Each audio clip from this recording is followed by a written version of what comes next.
Comencemos entonces. El título de esta clase, de este módulo que vamos a empezar a tomar, se llama La predicación es positiva. No hay duda de que nosotros hoy en día vivimos en una cultura que entoniza la experiencia por encima de la verdad y que pone en primer lugar la emoción en vez de la razón, y que se busca lo que sea para hacer a un lado la palabra de Dios porque no es tan atractiva y es pesada y aburrida porque así mucha gente lo cree. Entonces vamos a hacer lo que sea por hacerla menos atractiva, y por eso mucha gente recurre al rap, por eso mucha gente recurre a esas tonterías. ¿Por qué? Porque creen que no es suficiente la palabra de Dios, no creen en la suficiencia de la escritura y hay que hacer ska y hay que hacer todo ese tipo de cosas al no creer en la suficiencia de la escritura. Y aún así muchos ministerios confiesan estar sumamente en crisis y deciden: ya no sabemos qué hacer y ya no entendemos qué hacer. Y todo esto, la solución que se torna es simplemente: ¿por qué no hacemos esto un poquito más entretenido? Aunque esto cueste una convicción, ¿no? Y sin embargo la escritura coloca a la iglesia en otra posición. Primera de Timoteo 3, versículo 15 dice que la iglesia del Dios es vivienta, es columna y baluarte de la verdad. Así que a los santos no se les concede amoldarse a la verdad. Por eso dice Pablo en Romanos 12 que debemos de ser transformados por medio de la renovación de nuestro entendimiento. Porque la palabra es verdad. Y lo único que dejó Dios, ¿qué fue? ¿Rap? ¿Testimonios? No, porque esas cosas no salvan. ¿Qué dejó Dios? Su palabra. Y su palabra es verdad. Mis hermanos, vivimos en una época llena de falsedad. Y de verdad, Dios no dejó otra cosa más que su palabra. Pero a la gente su palabra no le es suficiente. Y por eso buscan otra cosa. ¿Y cómo es que se sostiene esta verdad desde el púlpito? La respuesta es muy simple: predicando bíblicamente. Y en esta parte de predicando bíblicamente, yo sé que muchos de ustedes se afrontan, así como un servidor, se afrontan a problemas, se afrontan a falsedades, se afrontan a personas que, ¿cómo es posible que piensen cada tontería dentro del cristianismo? Pero lo piensan. Entonces, lo único que nos queda a nosotros, ¿qué es? Bueno, sí, orar por la persona, pero nosotros tenemos que seguir adelante.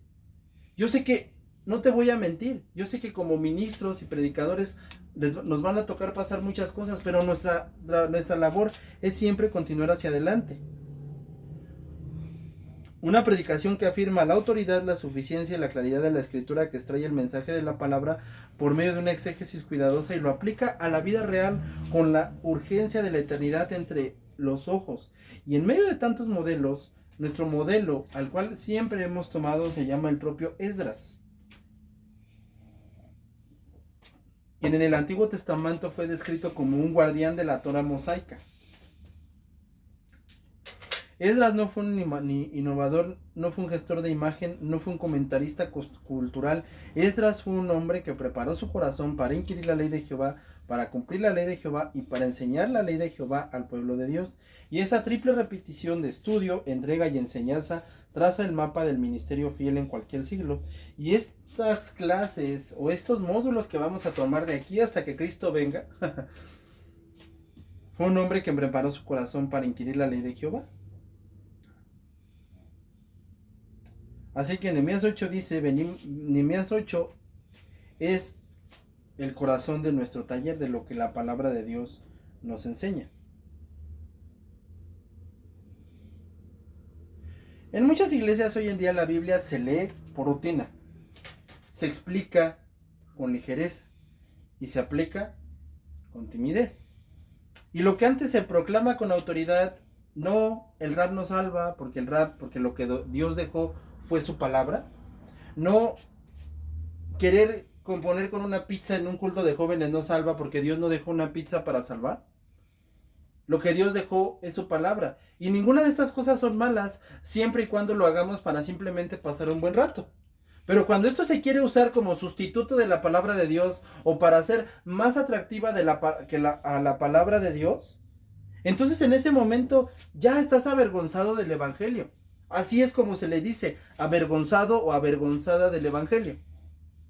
Eso es lo que la palabra de Dios nos enseña, que la palabra de Dios es suficiente, que no te necesita ningún adorno, pero cuando la queremos adornar y hacer más atractiva, en ese momento ya nosotros estamos estamos avergonzándonos de la palabra de Dios.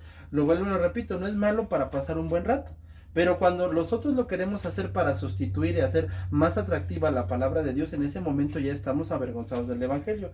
Y de verdad, la mayoría de todos estos payasos y de todas estas prácticas fuera de la escritura, en serio, no buscan ser fieles a la palabra de Dios.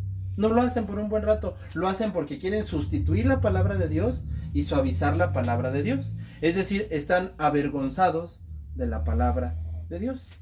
Están avergonzados de Dios. Por eso sustituyen la palabra de Dios y suavizan la palabra de Dios.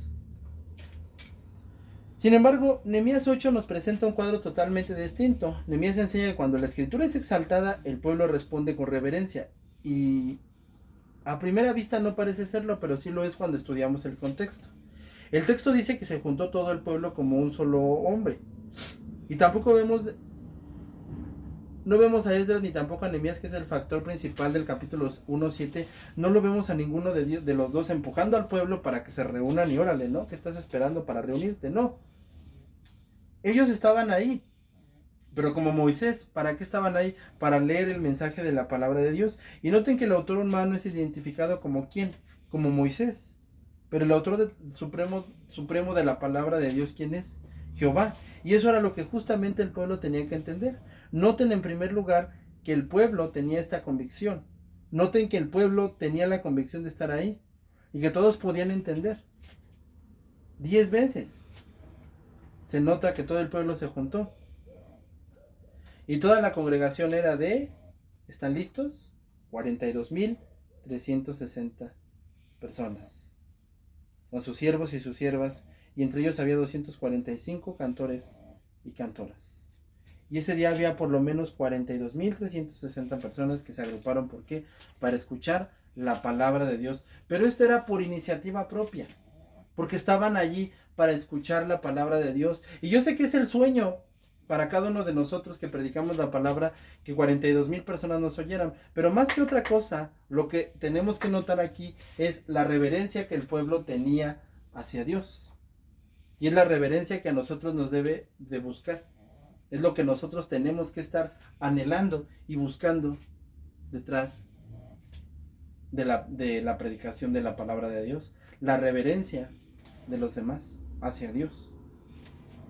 Esto obviamente que no se logra fastidiando a la gente, no se logra poniéndole carga. ¿Sabes cómo se logra? Con la palabra de Dios. Y ciertamente es la palabra de Dios la que se tiene que hablar como debe de ser. Por eso es que tú no es necesario que estés ofendiendo a la gente. Basta con que simplemente enseñes la palabra de Dios y vas a ver que solitos se van a ofender.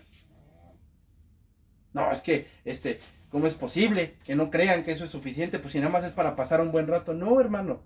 Tú te estás avergonzado de la palabra de Dios. No, mi amiga, mi amigo. Tú te estás avergonzando de la palabra de Dios. Así de sencillo.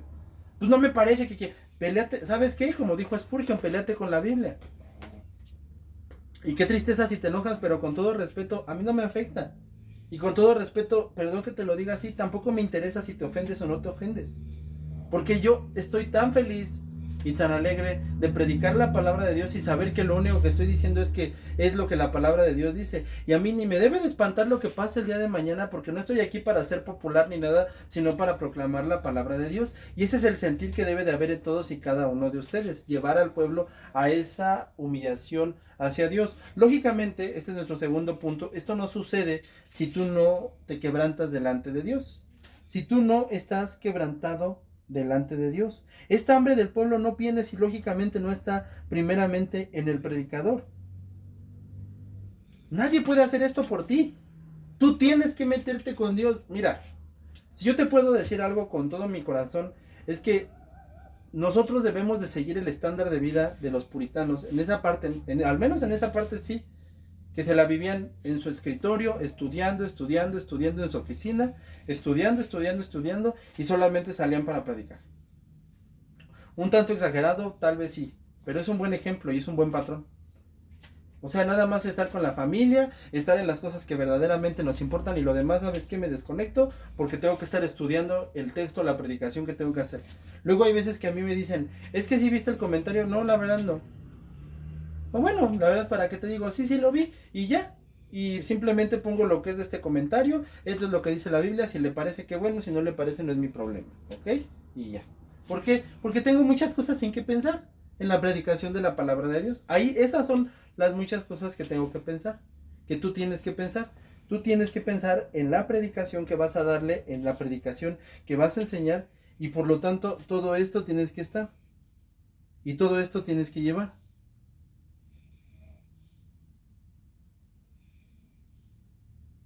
Y por lo tanto eso es lo que la palabra de Dios nos está enseñando. Eso es lo que la palabra de Dios claramente nos está mostrando. Eso es lo que la escritura nos está diciendo. Pero como te digo, es mantenerse firme en lo que la palabra del Señor está diciendo, en lo que la escritura está diciendo, y por lo tanto, simplemente es hacer lo que Dios ordena, lo que su palabra está claramente diciendo. Y es únicamente decir lo que la Biblia dice, ser preciso en lo que la Biblia dice, hablar lo que la Biblia claramente está diciendo. Como dicen, el púlpito estaba por encima de la palabra, por encima de Esdras. ¿Por qué? Porque esta palabra ya había quebrantado a Esdras. Ya previamente la había quebrantado. Y hay algunos que pueden decirnos esta exaltación hacia la palabra de Dios. Juan Calvino solía decir que le debemos a la escritura la misma reverencia que le tenemos que dar a Dios. Pero hoy en día la reverencia se la damos hacia otras cosas. Y no puede ser así. Nuestra reverencia tiene que estar hacia la palabra de Dios. Como decía el gran reformador John Knox, nunca temido al público, pero tiemblo cada vez que subo al púlpito.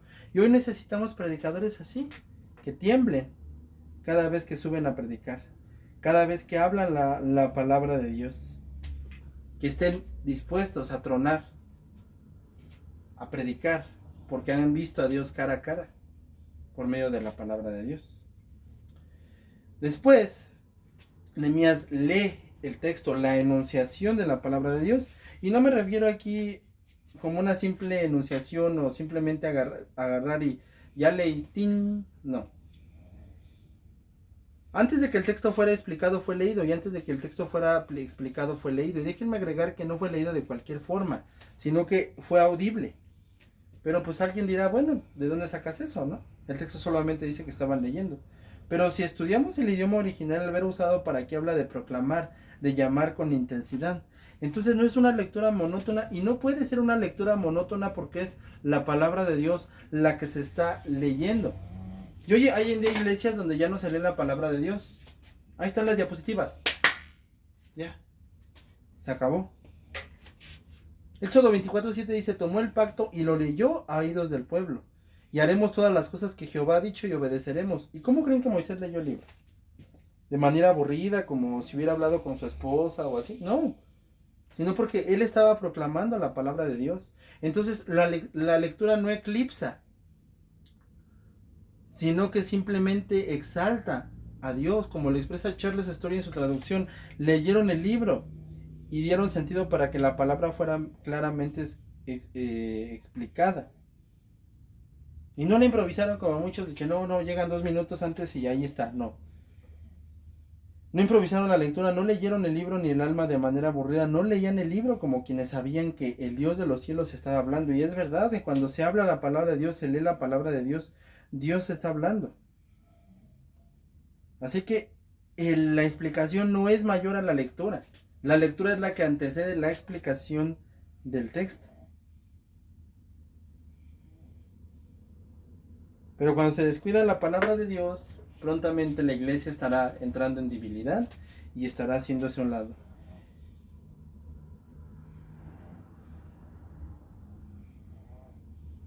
Y como Pedro lo hizo, en Pedro y el Señor Jesucristo lo hicieron, Pedro en Hechos 2 y el Señor Jesucristo en Lucas, Pedro expuso el Antiguo Testamento, pero dice que leyó antes de exponer.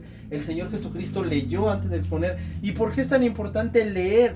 la palabra de Dios a la hora de predicar, leerla. ¿Por qué? Porque simplemente es Dios hablando. No como decía alguien que, qué pena de verdad, que decía que es que la palabra es por el oír y el ver y empezó, pero no dice nada la palabra de Dios de ver. Pero sí es importante, indispensable, esencial, leer el texto, porque es la palabra de Dios hablando. Eso es enunciar la palabra de Dios. Y después viene la parte, la explicación. Cuando la palabra de Dios es proclamada simplemente conforme ha salido de un estudio claro, es simplemente decir lo que la palabra de Dios está diciendo. Entonces no es una paráfrasis verbal, no es algo simplemente hablarlo y ahí muere. Hay quienes han argumentado que en esta parte de Nehemías 8 simplemente estaban traduciendo, no estaban hablando eso. Pero eso no es posible porque en el libro, porque ya se habían escrito Ageo y Malaquías algunos años antes de Nehemías. Entonces es imposible que se les quisiera simplemente traducir del lenguaje. Se les estaba explicando.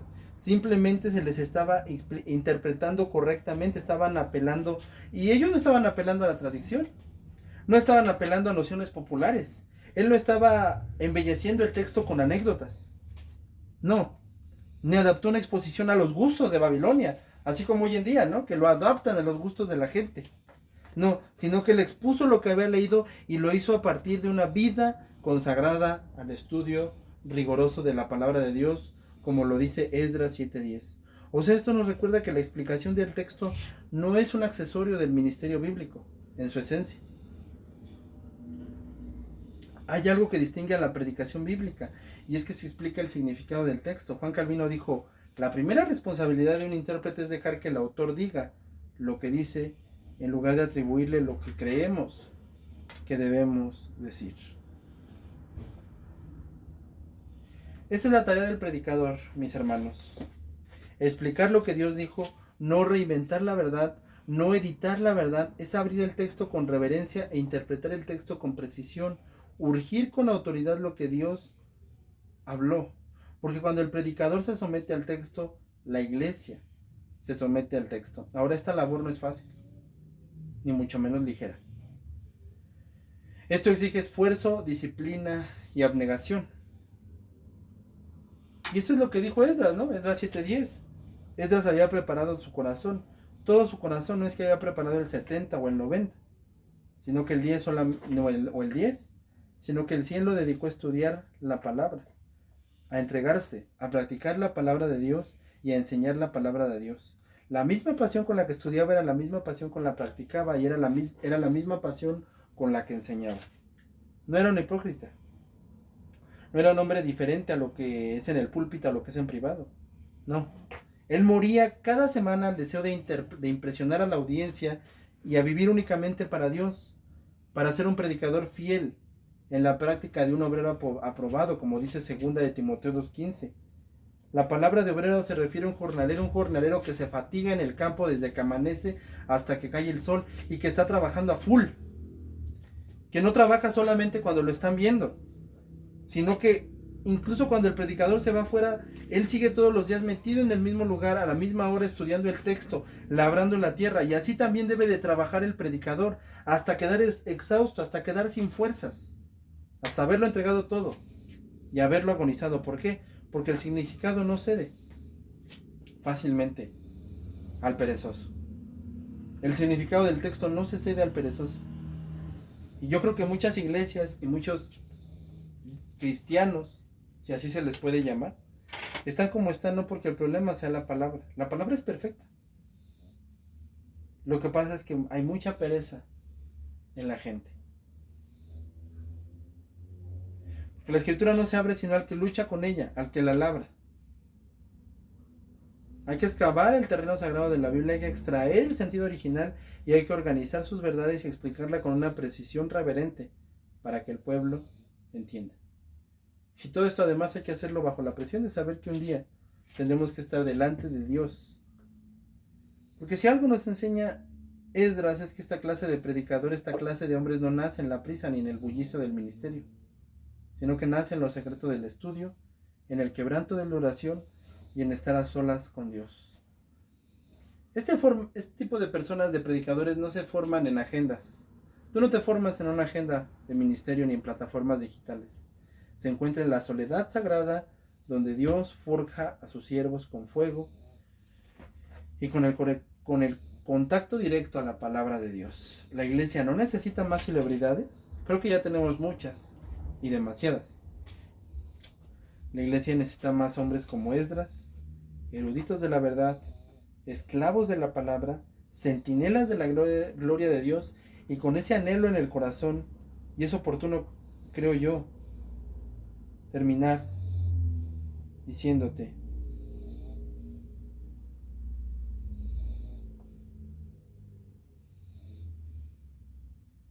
que ese es el precio y ese es el llamado, de exaltar la palabra de Dios en lo más alto. En esto consiste la verdadera predicación, en leer la Biblia, en explicarla con temor y temblor, sabiendo que quien hoy habla en nombre de Dios, mañana tendrá que comparecer ante el trono de Dios para ser juzgado por cada palabra que salió de la boca. Que el Señor levante tales hombres y que su voz vuelva a resonar en el púlpito como resonó en el púlpito de Esdras. Y que Dios, hermanos, nos hace fieles hoy y en aquel día. Que sea Dios en todo momento hablándonos, y que sea su palabra siempre proclamada, y que así mismo, ese mismo modelo del verdadero predicador de Esdras sea tomado por cada uno de nosotros para la gloria y exaltación de nuestro único Dios, el único Señor verdadero, al cual siempre le damos toda la gloria y toda la honra. Amén y amén.